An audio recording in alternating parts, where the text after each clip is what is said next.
অনন্যা বলেছিল এই আবোল তাবোল বইটা ওর বাবা ওকে 5 বছরের জন্মদিনে গিফট করেছিল। এখনো খুব যত্ন করে বইটাকে নিজের কাছে রেখেছিল। বাবার কথা খুব বলতো বুঝি? আমার কথা কিছু বলতো না। তুমি খুঁজে পেলে না আমাকে।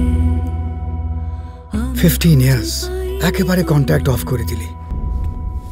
বাবা আমাদের কোনো দিনও ছেড়ে যায়নি মা। তুমি আমাকে বাবার কাছ থেকে কেড়ে নিয়েছিলে। যেতে দাও যেতে দাও যেতে দাও। আমি ছাড়বো না রঞ্জন, সে যেই হোক না কেন। এই ঘটনার মূল ষড়যন্ত্রকারী সাত্যকী সেনকে দৃষ্টান্তমূলক শাস্তি দেওয়া হবে। সাত্যকী কি সত্যি মিতুলের খুনের সাথে ইনভলভ? এই জন্য মনে হয় শুধু না শিল্পকলা হয় না, হাতে একটু ক্ষমতারও দরকার। একবার নাম করে গেলে না পলিটিক্স হাতছানি দিয়ে ডাকে। অনন্যার মতন একইভাবে খুন, আবার আর একটা আবোল তাবোলের সফট হয়।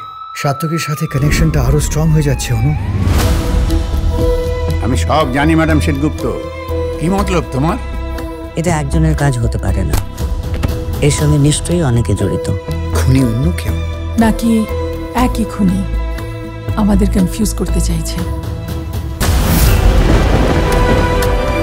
দিল্লিতে ফিরে যান, নইলে দেখবেন সোজা মেয়ের কাছে পৌঁছে গেছে।